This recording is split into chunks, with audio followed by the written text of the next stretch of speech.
Hi guys, Dino is back. Today we'll talk about the Team of the Year Week 1. We know who the winners are, I will show you cards, we will talk about their synergies, abilities, I will also talk about what I believe is the cheapest way how to make a Team of the Year card from scratch if you don't have the maxed out X Factor, also about the cost, how much it would cost for you to max out the X Factor from scratch. Before we jump into the video, if you like and subscribe it really helps me a lot. I'm also live on Twitch 5 days a week. If you want to see me playing NHL 23 or you have any content questions, always make sure you stop by, there's a lot of people in the chat who will help you, including myself. Okay, let's not lose any time and jump into the video. Okay, NHL 23 Team of the Year Week 1. We have 6 cards, we already know who they are, but let's go through that again. Igor Shesterkin, Nathan McKinnon, Cale Makar, Roman Josi, Connor McDavid, Aston Matthews. All incredible cards, perfect card art, cannot say anything more. The things I would suggest you guys, because this is a very expensive event, if there is an opportunity for you to save, it means like doing the objectives, for example, all you have to do is just play 50 games in squad battles, rivals or anything. It's probably just like few days for you while you grind squad battles, rivals, champs and all that, and you will get 2 Team of the Year collectibles. We'll go through the price and how much it costs in average for one collectible, and this is, if you would only complete these objectives, it would probably save you around 42k. So I think it's a really good opportunity for you guys to save some coins and even get yourself a Team of the Year collectible. Another way how you can go and get an additional Team of the Year collectible is by doing these challenges. So it's pretty simple, all you have to do, you just have to play 5 games, in the end you get event collectible packs, so it means you are getting 1 Team of the Year collectible, so that's another 21k you can save. So in total, doing only these 3 things, you will get yourself 3 Team of the Year collectibles and you will save yourself around 60k. I think it's not bad. EA is not giving us a free card this event because I understand this is the best event in a game, but I think giving us 3 collectibles for free, it's not bad at all. Okay, have a quick look on these cards. I will not rank them yet, but I will rank them once I will use every single one in a game, and I probably will do it this weekend because I made every single one of these Team of the Year cards. If you didn't see my pack opening, go and watch it now. We did have some great pulls, it definitely helped me to make every single Team of the Year, so I want to try them out first, and then I will tell you in my opinion who is the best Team of the Year, what to make. But let's start with Igor Shesterkin, for example. As a Rangers fan, I'm absolutely happy that he's getting the card and he deserves it. Every single Team of the Year card have 2+ synergies, so let's say it's 2 Warhorses, 2 Light Alarms, so it means you will be finally able to activate more synergies by using Team of the Year cards. Also, look how many synergies every single Team of the Year card have. It's incredible, like almost every single card have almost every single synergy, and I think it's just absolutely phenomenal. That's why these cards are so expensive. Also, superstar abilities. Igor Shesterkin have Post to Post, Tip Jar, Sponge, X-Ray, Light Work and Butterfly. Butterfly is one of the most efficient zone abilities this year for the goalies. All the stats looks really good. Like his aggression is 72, his rebound control is 93, his speed is 92, is not bad at all. On a paper, this probably is the best goalie in a game, but because the animations are so broken, you really cannot rely on the goalies at all this year. They can make absolutely incredible saves, but then because of the stupid animations and how broken they are, they will just freeze and not make a save, or just somehow decide to look on the other side instead of actually where the attacker is coming. So I will try the Shesterkin. I made the Shesterkin and I will not regret it. Hopefully he's not second Vasilevsky from last year, because Vasilevsky was my backup all year. And hopefully this year I will be able to use, like I said, on a paper, Shesterkin looks incredible. So the next one would be Roman Josi. Left-handed defenseman. Again, card art incredible, absolutely deserves to have a card. He had a speed synergy, again, +2. He had Thief you can activate if you need it. He had Spark, Distributor, Heart and Soul, Workhorse. He had Light the Lamp, he had Protector, Applesauce, well rounded, Light the Lamp. He had Fly the Zone, Booming Shot, Gladiator, Wingman, Fly the Zone, and all these synergies. It's incredible. Like I said, every single card will probably have every single synergy almost. And if you activate it, like he had 91 speed, superstar abilities, Elite Edges, Heat Seeker, Seeing Eye, Stick 'em Up, Unstoppable Force. With his size, this probably will the one I will activate on him. And 1T. Not really enjoying 1T. I did try it on Ovechkin for at least 2 months. Didn't really see, like, actually those one-timers going in this year, so I probably will go with Unstoppable Force. I will try every single zone ability. I will just activate it and see what changes it makes. Shooting, Slapshot accuracy is 88, same as wrist shot accuracy. Everything else is in the 90s. Deking 87. I think for like a left-handed defenseman, 92 overall, and with his size, 91 speed and 92 acceleration with synergies activated, it's not bad at all. Defensive awareness 99, body checking 89. Like, you really cannot wish anything better. Is he the best left-handed defenseman? I think he probably will play a little bit similar as one of the team builders. He will get a little bit up in the overall. I think he will be very good. Again, I don't want to say is he good or not before I try him, but again, on a paper, he looks incredible. Next one will be Cale Makar. Again, don't want to even talk about the synergies. The synergies are incredible. You can get the speed, shooting everything up, whatever you want. Like, again, light alarm, pretty much the same synergies for everyone, like applesauce, spark, distributor, buzzing. You can get like his speed up to the 98. He had unstoppable force, he had seeing eye, he had third eye, he had shutdown, he had seed seeker, and he had elite edges. Elite edges probably would be really good with him. I will activate unstoppable force because he's a little bit smaller and I think it would be very efficient. I was expecting they will give him truculence because then it would make this card just so fun to use.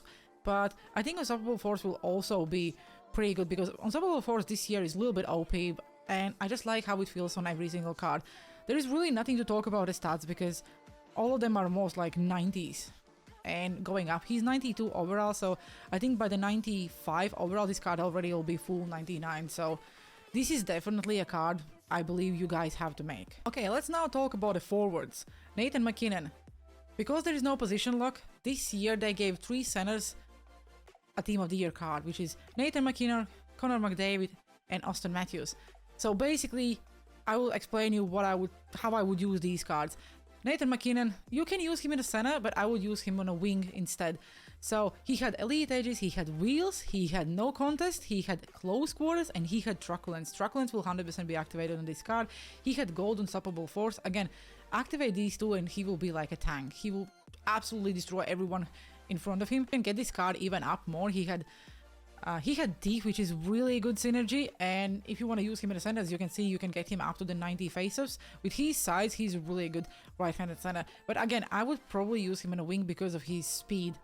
Like, there's nothing really to talk about the shooting hands, as you can see. Again, another really incredible card. These all cards are one of the best, if not the best, in the game currently. So there is really very difficult to say which one is better because every single position is the best card in that position at this point. I think even like the goalie is probably the best goalie in the game at the moment.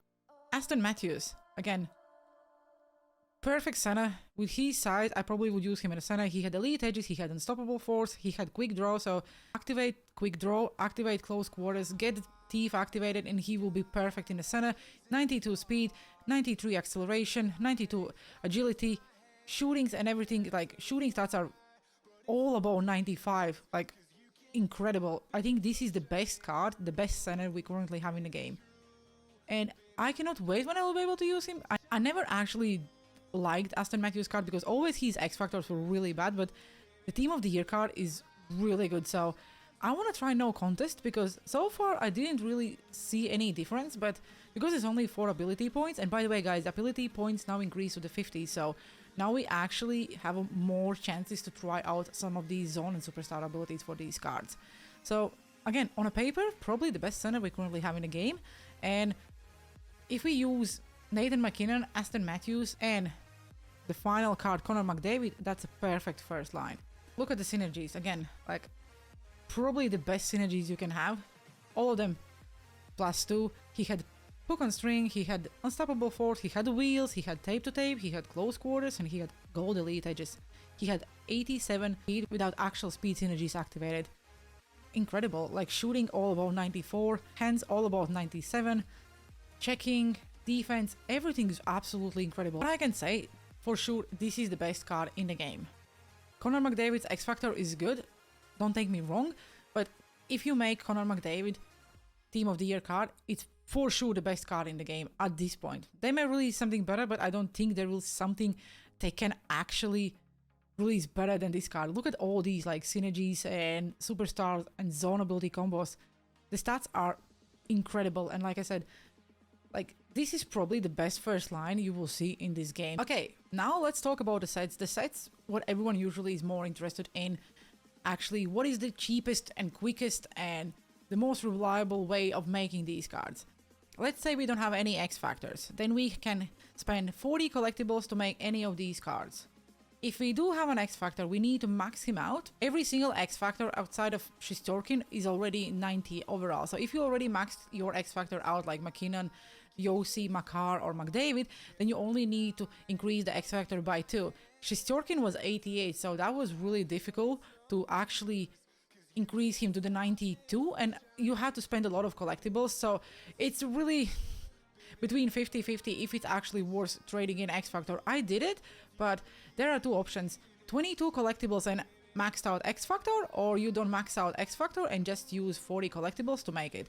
It's really expensive, and we're not gonna lie. So what I did X factor Shesterkin, I did X factor McKinnon, and I did X factor McDavid. For Makar, Josi and Matthews, I just did 40 collectibles. We do have an option. If we don't have any X factors and you're just like free to play and you just are really struggling with collectibles, you can have 35 collectibles and do a random choice pack.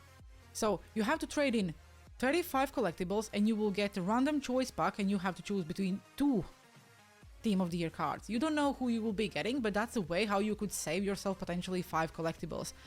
If you don't have any Team of the Year cards already in your collection, then I think it's worth risk, because 5 collectibles, that's quite a lot of coins. Okay, let's talk about the sets. So the most expensive set will probably be trading in 89. If you have 89 cards in your collection, that's fine, trade them in, get those 3 collectibles, because it's just 3 collectibles and it helps you get you closer to the card you want. If you have to spend coins, then as of this morning, 189 card in a PlayStation auction house was going around 72k. Technically, you have to spend 72k and you get 3 collectibles, which means one collectible would probably cost you around 24. I don't really think it's worth it, because 24k for a collectible is quite a lot. So outside of you not having these cards, I would not recommend to go and buy them in an auction house. Then we can trade 188 overall card and get ourselves 2 collectibles plus 4 gold players. Those 4 gold players can be 85 plus, can be 75 plus. It doesn't really matter. I did open few of them and I think the highest I got was around 84. So technically don't really have any expectations on this card. If you would go and buy this card in an auction house, this morning the card was going 48k. So again, one collectible would probably cost you, what, 24k? Again, same as the 89s, I don't really think it's worth to go and buy these cards if you already don't have and you didn't did your homework and didn't prepare for this event already in advance. 87 gives you 2 collectibles, no gold players. If you want to go and buy this card in an auction house, this morning it was going for 44k, so it means you can get 1 collectible for 22k. It's already better and already cheaper, so I don't think it's really that bad. So I think 87s probably, again as last year, will probably be the closest what we guys should do, because 22k for a collectible is not really bad, in my opinion. 86s as well gives you 1 collectible in an auction house. It was going for around 22k, so it's pretty much as 87s. It doesn't really matter. 87 is just because you trade in 1 card and you get 2 collectibles, so it's just a little bit quicker if you do the sets, but the value for both of them is pretty same. Then we have an option to trade 285 overall cards and get ourselves 1 collectible. 185 is currently going in an auction house around 11k. So again, for 1 collectible, it would cost us around 22k, which is not bad. And I think 85s is probably like the easiest way, because a lot of people don't really realize what the value for 85s is. And what I saw this morning in the auction house, there are a lot of people were putting them in the auction house for quite less than it actually is, because people just don't know what the real value is. So for me, 85s is the best card probably to snipe from the auction house, and you can save the most. Now, in my opinion, the cheapest way how to get yourself 1 collectible. You can trade 384 overall cards and get yourself 1 collectible. 184 this morning was going in an auction house for 7k. You can even snipe it for a little bit cheaper if you have a lot of patience. I didn't, so I was just checking, okay, in average is 7k. So technically it means that we can get ourselves 1 collectible for 21k. And I think this is the best value. Same about the 83s. If you would go and buy yourself 4 83s, it goes, 1 card goes for around 5,300. So again, we would probably spend around 21k for 1 collectible. So if you want to do the cheapest way, then 83s and 84s is the way to go. If you want to do the quickest way, then probably 87s would be the way to go. 1 collectible would cost you 22k, and you just have to trade in 187 card, and you get yourself 2 collectibles. So it's just the quickest and more maybe efficient way. If you want to do the cheapest, then 83s and 84s is probably the way to go. Okay, let's have a quick look on the team. As I already said, and if you didn't watch my pack opening, go and watch it, because all the cards I pulled really helped me to make all these Team of the Year cards. 83s, 84s, and 85s were actually the best cards to help me collectibles, because those are not purples, but you have plenty of them in the collections, plenty of them in the packs, and people actually don't realize what value they have. So it's the cheapest way to buy them in an auction house, so that's exactly what I did. So the first line, I think, is the best first line you can have in the game, is Matthews, McKinnon, McDavid. Same about defensive pair. I didn't play a single game yet, but I cannot wait when I will be able to go and try them out. As we know, Team 2, Team of the Year, was also leaked, so from the X Factor cards, only Marie-Philip will get a Team of the Year card. So I would already save yourself at least 6 power-up collectibles, because you will need to upgrade her to the 92, which probably will cost you around 6 power-up collectibles, or if you do it by coins, it probably would be around 140-150k. That's actually for every single X Factor. If you have to upgrade from 90 to 92, Shesterkin, Makar, McDavid, and if you want to use coins, it probably would cost you around 140-150k, if I'm right. If you want to buy the power-up collectibles or you want to buy the players, it probably would cost you pretty much the same. So keep that in mind if you want to prepare yourself and get ready to upgrade, because I think Marie-Philip 100% needs to be made. If you only can make one of these cards and you don't want to, who do you want to make, then I would probably not suggest you to make goalie, because like I said, goalie animations are broken and I don't think he will be the saver, as far as you're not a real diehard Rangers fan as I am, because if I probably would only be able to make one card, Shesterkin will still be the card I would make, because I'm just crazy about the goalies, and if there is a goalie, I will always make it. I think these are the best 3 forwards in the game, so whatever position you feel like you need help, all of them are equally good. Like, there is no... First time ever, I cannot say that McDavid is better than Matthews or McKinnon, because I think if you need center, then Matthews is probably the guy. If you need the right wing, then Connor McDavid is probably the guy. If you need the left wing, then McKinnon is the guy. Same about the defense. Maybe Roman Josi would be the card I would not rush and make. I just make it because I wanted all of them, just as a little flex. Makar is probably a must-make defenseman, because he will be the 99 quite quickly with his performance and the way he plays.